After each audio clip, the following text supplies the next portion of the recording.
अब इस वीडियो के अंदर हम लोग कुछ ना ऐसे रियल लाइफ इंसिडेंट्स देखेंगे जो वाकई में हुए हैं। जैसे 2019 में फेसबुक डाटा ब्रीच हुआ था। यानी हुआ क्या था कि फेसबुक का 500 मिलियन यूजर्स का पर्सनल डाटा लीक हो गया था, जिसमें उनके फोन नंबर्स थे, उनकी ईमेल एड्रेसेस थे और जितने भी प्राइवेट डिटेल्स थी उनके अंदर वो सारी की सारी लीक्ड हो गई थी। अब इसका इम्पैक्ट क्या हुआ था कि इस डाटा को मिसयूज, आइडेंटिटी थेफ्ट और जो भी फिशिंग अटैक्स होते हैं ना, इन सबको करने के लिए किया गया था। ठीक है, हैकर्स इस डाटा का यूज करके लोगों को फाइनेंशियल फ्रॉड्स और स्कैम का निशाना बनाते हैं। ठीक है, इसका इम्पैक्ट ये हुआ था और ये रियल में हुआ था कि 500 मिलियन फेसबुक यूजर्स का डाटा हैक हुआ था। अब इससे हमें लेसन क्या मिलता है? इससे हमें लेसन ये मिलता है कि अपने सोशल मीडिया प्लेटफॉर्म के लिए जरूरी है कि वो अपने यूजर्स के डाटा की सिक्योरिटी को प्रायोरिटी दे और अनऑथराइज एक्सेस को प्रिवेंट करे। और हमारे लिए भी ये लेसन है कि कभी भी अपनी पर्सनल और सेंसिटिव इंफॉर्मेशन जो है वो अपने सोशल मीडिया अकाउंट्स पे ना डालें। अपनी पिक्चर्स वगैरह जो होते हैं अपने उसको प्राइवेटली ही रखना है। ठीक है, वैसे तो इसका कोई फायदा नहीं होता, लेकिन आप लोगों ने फिर भी अगर आपने यूज करना है, अपने आप को पोस्ट करना चाहते हैं, तो देन आपने इसको बहुत ही सिक्योरिटी और स्ट्रॉन्ग पासवर्ड का यूज करते हुए आप लोगों ने इसको पोस्ट करना है। और आपने अपने फेसबुक वगैरह या आपकी इंस्टाग्राम कुछ भी है तो आपने उसको बहुत ज्यादा सिक्योर रखना है। मैं फिर भी शुरू से आपको यही कहती आ रही हूँ वीडियोस में कि जो सोशल मीडिया प्लेटफॉर्म पे हैकिंग होती है ना, वो सबसे ज्यादा खतरनाक होती है, क्योंकि इसमें आपकी ऐसी सेंसिटिव इंफॉर्मेशन जैसे आपकी पिक्चर्स होगी, आपकी वीडियोस होगी, इनको हैक किया जाता है और फिर उनके ऊपर जो है उनका मिसयूज किया जाता है।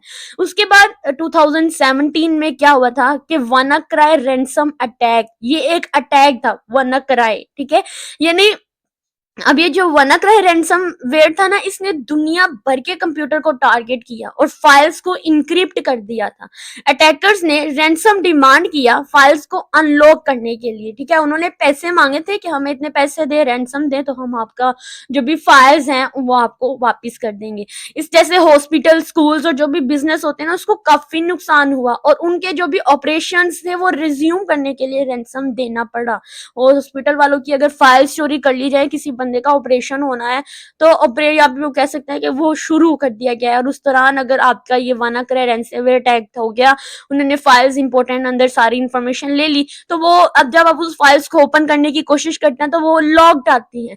तो उसको अनलॉक करने के लिए आपको वो जो अटैकर्स थे उनको रैंसम देना पड़ा, यानी आपको उसको पैसा देना पड़ा। ठीक है, और हमें इससे लेसन क्या मिलता है कि ऑर्गेनाइजेशंस को अपने सिस्टम को रेगुलरली अपडेट करना चाहिए और बैकअप्स रखने चाहिए। इनकी गलती यही हो सकती है कि ना तो वो अपने सिस्टम को अपडेट कर रहे थे और ना ही उन्होंने कोई बैकअप रखा हुआ था, ना ही आपने उसकी कोई कॉपी रखी हुई थी, और ना ही उन्होंने कोई भी, मतलब जब आप रेगुलरली स्कैन करते हैं, अपडेट करते हैं, तो आपको एटलीस्ट इतना तो पता होगा ना कि आखिर कहीं आपके डाटा के साथ कोई छेड़छाड़ी तो नहीं हो रही, क्या आपका डाटा कहीं हैक तो नहीं हो रहा, कहीं कोई थ्रेड तो नहीं अंदर आ गया। जब तक आप ये चीजें, ये प्रिवेंशन इम्प्लीमेंट नहीं करेंगे तो आपको ये सब तो भुगतना ही पड़ेगा। ये बिल्कुल रियलिटी वाली है। ठीक है, उसके बाद हमारे पास जो पाकिस्तान बैंक्स डाटा हैक हुआ था 2018 में, हुआ क्या था कि हैकर्स ने कई पाकिस्तानी बैंक्स के कस्टमर के डाटा को हैक किया था और मिसयूज के लिए बेचा। अब बैंक अकाउंट्स कंप्रोमाइज होने की वजह से कई कस्टमर का पैसा जो था ना वो चोरी हो गया था। ठीक है, बहुत सारे आपने देखा होगा कि आई थिंक नेशनल बैंक था हमारा यहाँ ऐसे था 2018 में, इसकी भी बहुत न्यूज चली थी। आप चाहे तो भी न्यूज खोलें 2018 की पाकिस्तान बैंक्स डाटा हैक को देखें, तो तब भी ट्रांजेक्शन भी रुक गई थी सिर्फ इस वजह से कि हैकर ने बहुत सारे लोगों के जो बैंक था उनका जो है वो बहुत सारा डाटा लॉस कर लिया था, बहुत सारा पैसा जो था कस्टमर का वो उन्होंने चोरी कर लिया था। अब इसका इम्पैक्ट क्या हुआ कि जो भी फाइनेंशियल सेक्टर थी, उनकी जो भी क्रेडिबिलिटी थी, उस पर असर हुआ। कस्टमर ने अपने डाटा को सेफ्टी पर क्वेश्चंस उठाए थे। ठीक है, यानी क्योंकि बैंक में पैसा इसलिए ही तो रखा जाता है कि वो वहां सेव रहता है, लेकिन अब इससे सबक ये हासिल होता है कि बैंक्स को अपने सिस्टम की सिक्योरिटी स्ट्रेंथन करनी चाहिए और कस्टमर को एजुकेट करना चाहिए कि वो फिशिंग और फ्रॉड से कैसे बचें। ठीक है, तो बेहतर होगा कि अपने घरों में ही पैसे रखेंगे। ठीक है, और उसके बाद हम डिस्कस करेंगे साइबर सिक्योरिटी के टूल्स एंड टेक्निक और इनकी डिटेल्ड एनालिसिस करेंगे इस वीडियो के अंदर। लेकिन आप लोगों को मैं फिर से कह दूं कि आपने अपने सिस्टम को, आप यूज कर रहे हैं, मोबाइल यूज कर रहे हैं, लैपटॉप यूज कर रहे हैं, PC यूज कर रहे हैं, आपने अपने डाटा को रेगुलरली ही अपडेट करते रहना चाहिए। हाँ, बहुत से स्टूडेंट सोचते होंगे हमारे पास तो ऐसा कोई डाटा ही नहीं है जो हैक हो, तो क्या आप अपने सिस्टम के अंदर अपनी पिक्चर्स नहीं रखी, क्या आपने अपनी वीडियोस नहीं रखी हुई? किसी टाइम में कोई भी आपको ऑप्शन आती है, हम हैं भी ITCS के, हम ऐसे करते हैं, कोई भी लिंक आ रहा है फटाफट से हाँ चलो इसे डाउनलोड कर लेते हैं, इसको इंस्टॉल कर लेते हैं, तो ऐसा आपको बिल्कुल भी नहीं करना। स्पेशली जब एड्स देखते हैं तो एड्स पे आता है कि क्लिक है, आप यहाँ पर क्लिक करें, तो आप लोगों को इससे भी प्रिवेंट करना है, ठीक है। आप उसका जो प्रॉपर सोर्स होता है वहां पर जाकर आप इसको डाउनलोड करें, वहां से इंस्टॉल करें, अदरवाइज लिंक के थ्रू कोशिश भी मत कीजिएगा। साइबर सिक्योरिटी के टूल्स और टेक्निक्स जो होते हैं ये बहुत इंपॉर्टेंट होते हैं, क्योंकि ये हमें साइबर अटैक्स और जो थ्रेट्स होते हैं उनसे हमें प्रोटेक्ट करते हैं। अब ये टूल सिस्टम, नेटवर्क्स और पर्सनल डाटा की बहुत ज़्यादा यानी हिफाजत करते हैं, और हर टूल को अपना एक स्पेसिफिक काम होता है। तो सबसे पहले तो मैं आपको बता दूं, पहला आता है हमारे पास एंटीवायरस सॉफ्टवेयर, ठीक है, यानी जिसमें वायरसेस और मालवेयर से आप इसको प्रोटेक्ट कर सकते हैं। एंटीवायरस सॉफ्टवेयर एक प्रोग्राम होता है जो वायरसेस, वर्म्स या जो भी आप कह सकते हैं रैनसमवेयर होते हैं और अदर जितने भी मैलिशियस सॉफ्टवेयर होते हैं उनको डिटेक्ट और रिमूव करते हैं। अब ये रियल टाइम स्कैनिंग प्रोवाइड करते हैं और सस्पिशियस अटैक्स को रोकते हैं। ने भी अपने सिस्टम में देखा होगा, आप वहां पर लिखे एंटीवायरस सॉफ्टवेयर लिखे या आप क्विक स्कैन लिखेंगे, अब स्कैन के नीचे डिफरेंट ऑप्शंस आ जाती हैं, जैसे आ जाता है फुल स्कैन, आ जाता है कस्टम स्कैन, आ जाता है क्विक स्कैन, आ जाता है। तो आप इनमें से कोई भी चूज करें और अपने सिस्टम को स्कैन जरूर किया करें, ठीक है।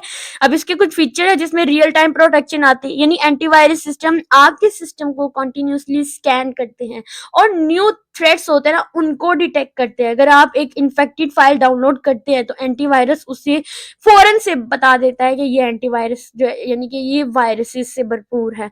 उसके बाद स्केजुअल स्कैन होता है, यानी आप अपने सिस्टम के रेगुलर स्कैनिंग के लिए आप उसमें स्केजुअल भी सेट कर सकते हैं। जैसे मैंने स्केजुअल किया हुआ है, तो वो जब भी 3 बजते हैं 4 बजते हैं वो उसकी स्कैनिंग शुरू हो जाती है जब भी मैं अपना सिस्टम ऑन करती हूँ। ऑटोमेटिक अपडेट्स भी रखें, तो एंटीवायरस सॉफ्टवेयर जो होता है वो अपने वायरसेस डेफिनेशंस को अपडेट करते रहते हैं ताकि जितने भी नए नए थ्रेड्स होते हैं ना उनसे इनको प्रोटेक्शन मिलती रहे।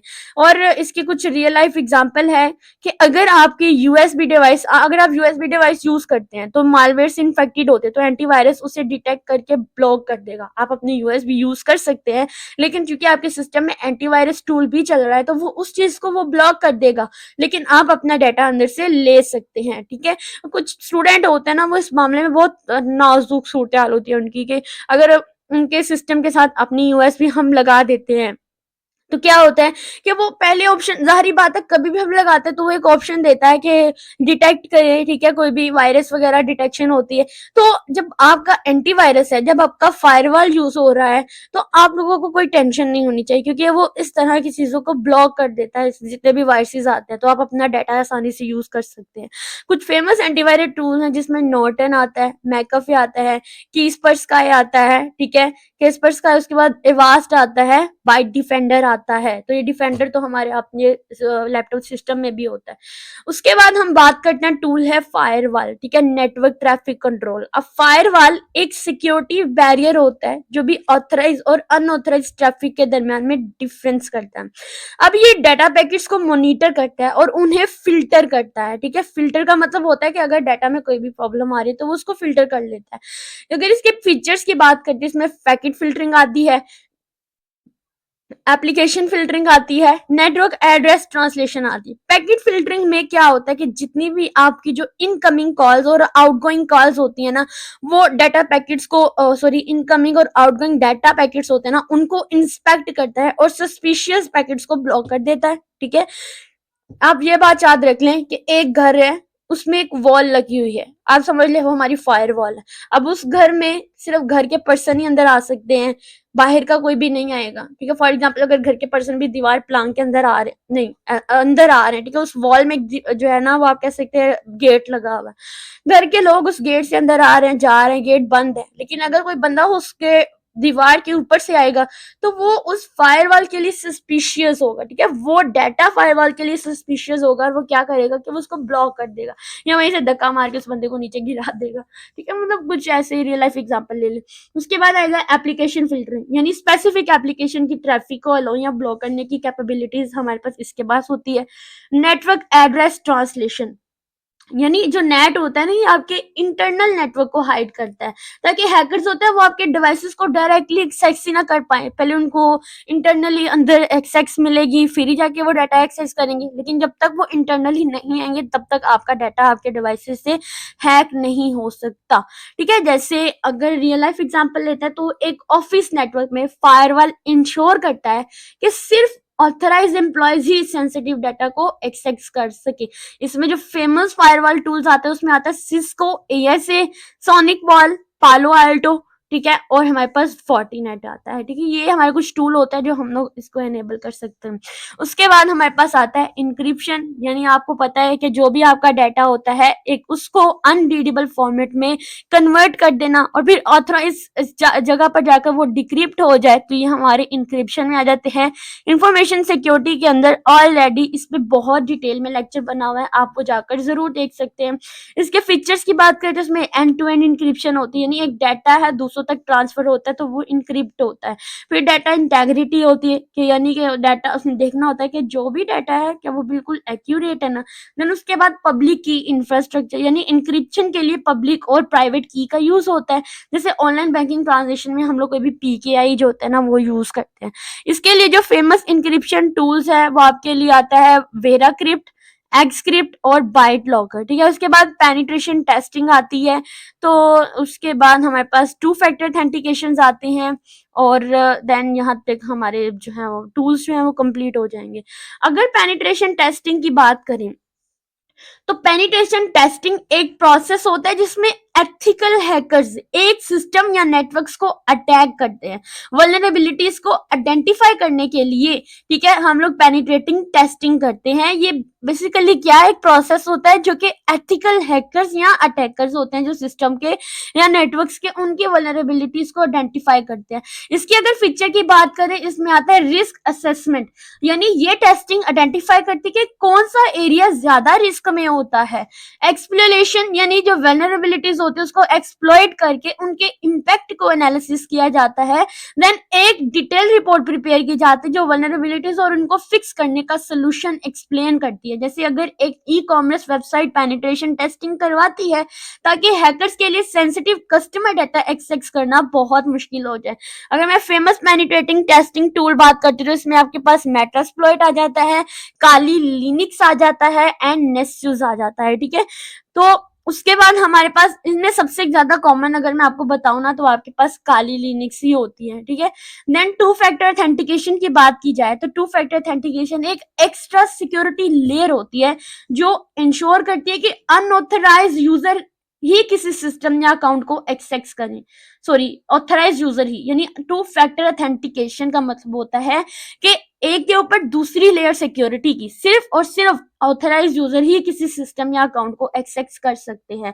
इसके अगर फीचर्स की बात करते हैं ना तो इसमें जो इंपॉर्टेंट होता है कि पासवर्ड विद ओटीपी, यानी एक पासवर्ड के साथ एक यूनिक कोड भी चाहिए होता है जो आपके फोन पर भेजा जाता है। अगर मैं आपको बताऊं ना तो अगर मैं इजी पैसा यूज करती हूँ तो मैं उसे लॉग इन जब भी करती हूँ, ठीक है, तो मेरे पास जो होती है ना वो एक ओटीपी आती है। ठीक है, कोड आता है, मैं उस कोड को अंदर एंटर करती हूँ। क्यों? क्योंकि मैंने उसके ऊपर मल्टी फैक्टर ऑथेंटिकेशन जो है ना वो ऑन की हुई है।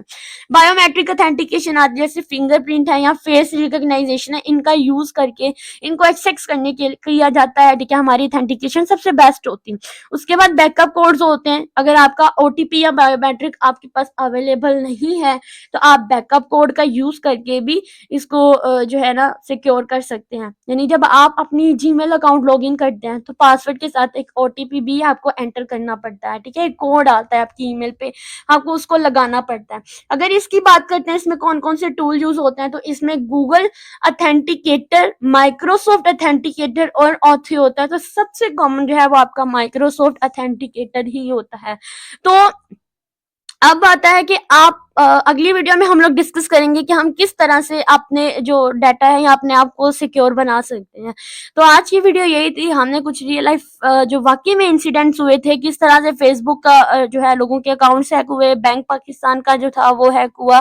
देन हम लोगों ने इस तरह से किस देखा कि कैसे वानाक्राई रैंसमवेयर आया और किस तरह से उसने फाइल्स को जो था वो इनक्रिप्ट किया और किस तरह से उसने रैंसम मांगा और फिर उसने डाटा दिया।